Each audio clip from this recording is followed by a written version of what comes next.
Ya, Assalamualaikum warahmatullahi wabarakatuh. Perkenalkan, nama saya Bintang Febrian Wardadi dengan akhiran ranking 007 dari kelas RA. Di sini pada kesempatan ini, kali ini saya akan menjelaskan bagaimana cara untuk menguji validitas dan reliabilitas dengan menggunakan aplikasi SPSS. Nah, pertama-tama saya sudah ada data yang setelah disiapkan, yaitu sebanyak 25 responden dengan menjawab 16 pertanyaan. Nah, pertama-tama di sini itu kita blok semua datanya, dimulai dari X1 ini sampai dengan akhir ini. Caranya itu tinggal kita Ctrl C, lalu kita pindah ke aplikasi SPSS-nya.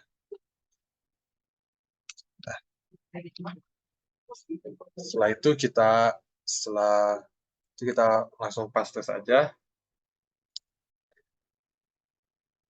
Kita klik ke variable view. Nah, setelah data ini berada di SPSS, pertama-tama kita harus menguji yang namanya uji validitas, yaitu untuk mengetahui kevalidan atau kesesuaian kuesioner yang digunakan peneliti dalam mengukur dan memperoleh data penelitian dari responden. Nah, di dalam menguji validitas itu kita harus mengubah nama var ini jadi X. Dengan blok langsung Ctrl V, replace, klik var 03 kali, dan di sininya klik X, replace all. Nah, setelah berubah kita close, dan karena kita memerlukan total, maka X17 ini kita ganti ke total.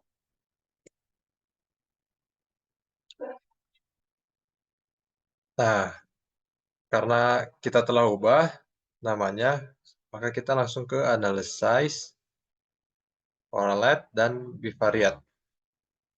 Setelah itu kita blok saja dan pindahkan ke variabel.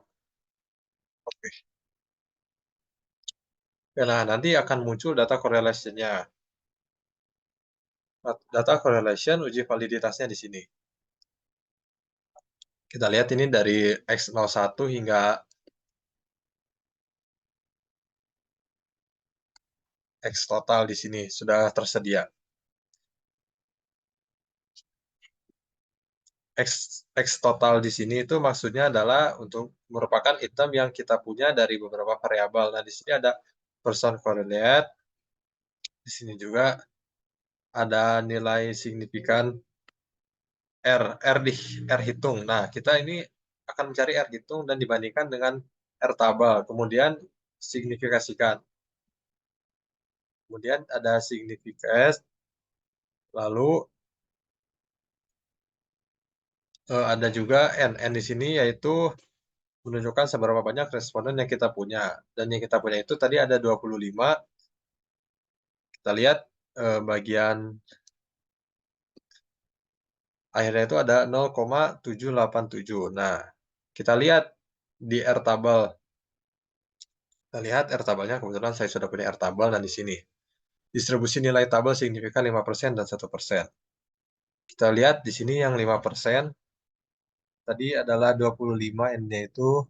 Nah, maka di sini ada 0,396. Kita lihat lagi ke data yang tadi. Kita lihat lagi data yang tadi. Kalau dia valid, berarti R hitungnya itu lebih besar daripada R tabel. Kalau nggak valid ya maka tidak. Dan di sini kita lihat, itu karena kita tadi ambilnya 5%, berarti 0,05. Kalau dia valid, dia signifikasinya lebih kecil daripada 0,05. Nah, kita lihat X1. X1-nya itu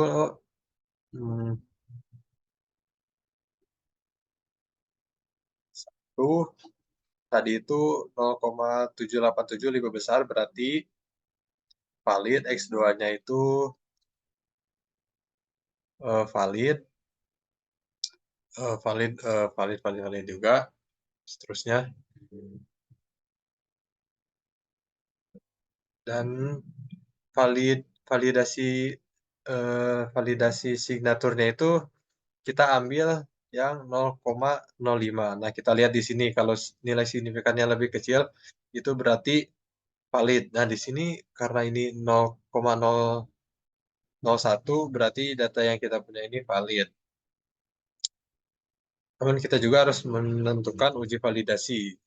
terus menunjukkan uji reliabilitas. Nah, caranya itu seperti apa? Caranya itu kita kembali lagi ke data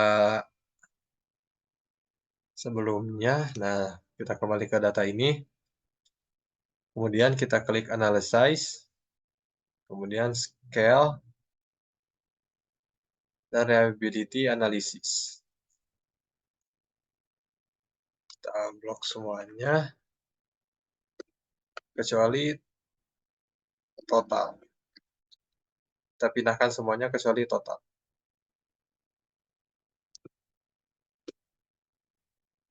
Pindahkan semuanya.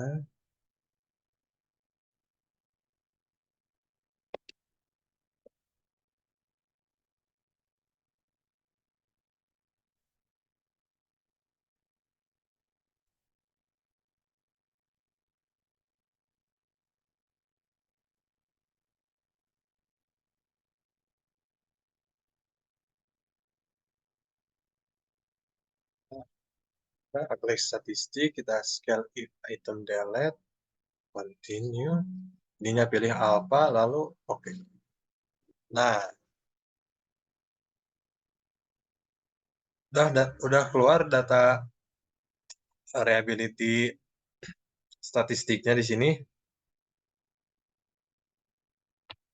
Itu reliability analysis ini untuk mengukur konsistensi kuesioner yang kita punya yang merupakan indikator untuk variabel dari data yang kita punya.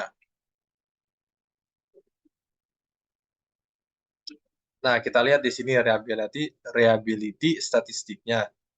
Ada crunch alpha, kalau dia itu lebih besar daripada 0,6,